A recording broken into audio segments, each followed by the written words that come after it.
It is now with pleasure that I turn the podium over to the chairman of the NAB Board of Directors to conduct the next portion of our program, Mr. Andy Ockershausen. Andrew.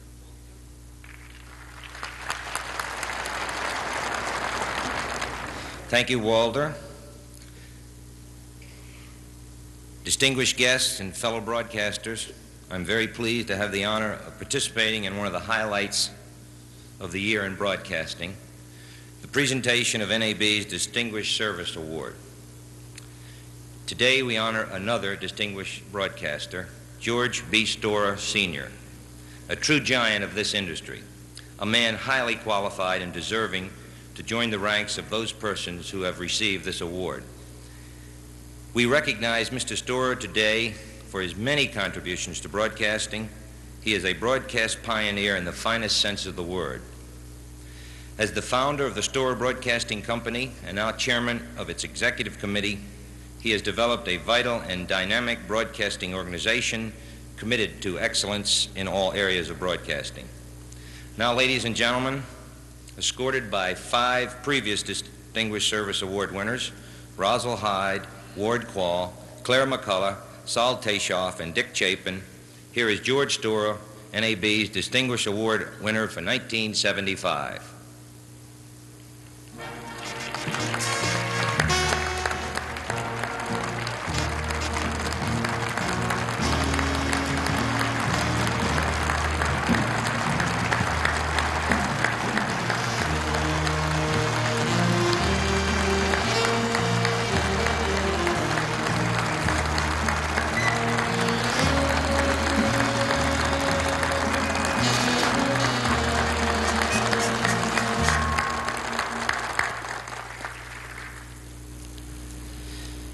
Mr. Storer, the enthusiastic welcome for you this morning demonstrates the esteem in which you are held by the broadcasting industry and this association.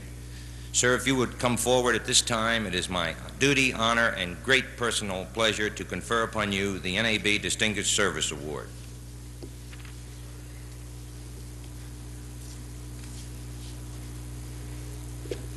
I would like to read this inscription. To George B. Storer, Sr., broadcast pioneer, who has served for over 4 decades as one of the industry's leaders in the evolution and growth of radio, who had the vision, sustained commitment, and belief in the viability of television and pioneered in development of this medium, who has contributed in countless ways to his community and his nation, especially in the field of medicine through his charitable contributions and service, who, as a broadcaster, has directed the stations in his company in a manner consistent with the highest standards of the profession to best serve the American people. This award is conferred with respect and admiration by the members of the National Association of Broadcasters, April 7, 1975, Las Vegas, Nevada. Mr. Storer, our congratulations and best wishes.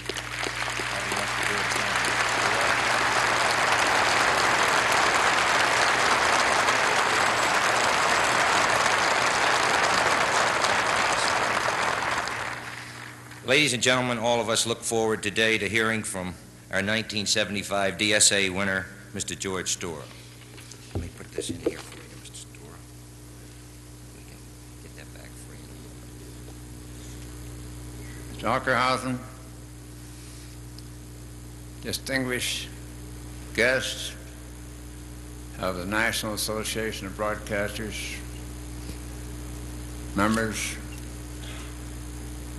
this is indeed probably the greatest highlight of my life. I have now attained a fairly ripe old age.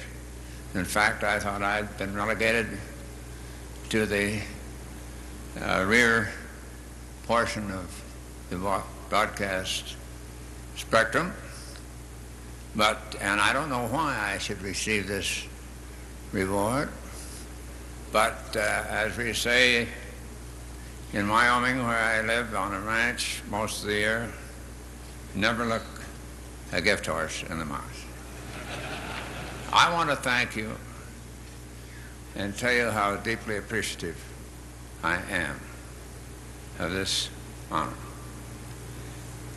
You know, I've been in this business, or this service, is a better word, I think, for a good many years.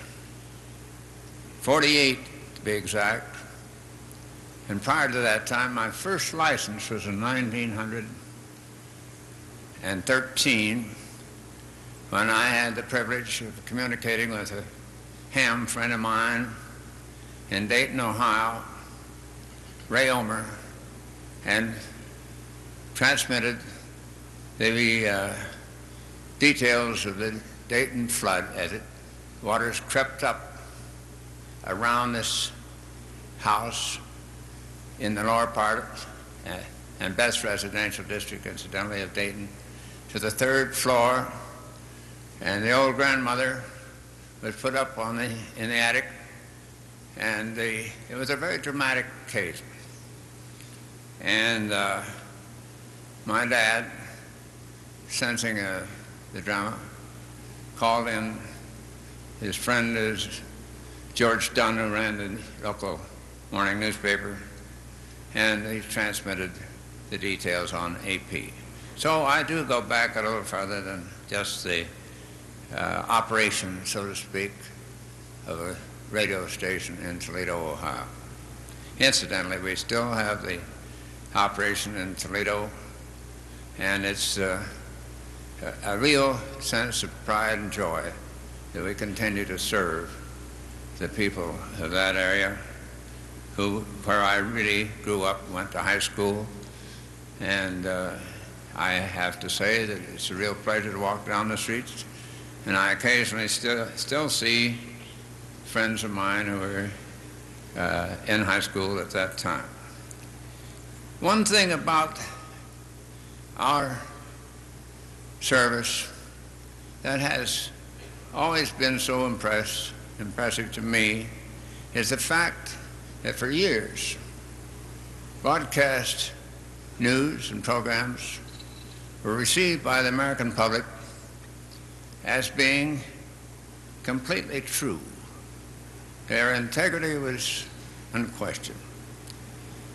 In the recent years, through the political strife which this country has passed, I think there has been some detraction from that acceptance.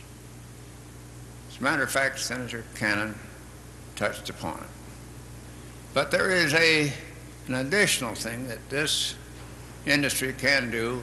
In fact, we've done a little of it, and it's very encouraging. For a long while, we felt out of touch with certain elements of our population.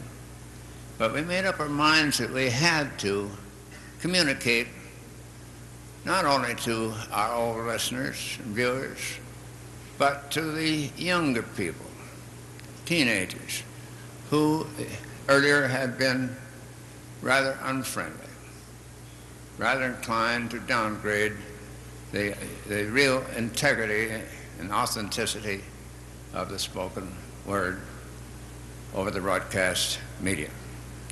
So, in developing sort of a listening post for those people to express their views as part of our programming, part of our news, we found a really remarkable response, a great response. And this is something that I think that we as broadcasters can do. We can weld together, again, the feeling that this country is a great country, that we are not to be downgraded, that we represent the best, the very best things in life. And this I leave you to do. Thank you.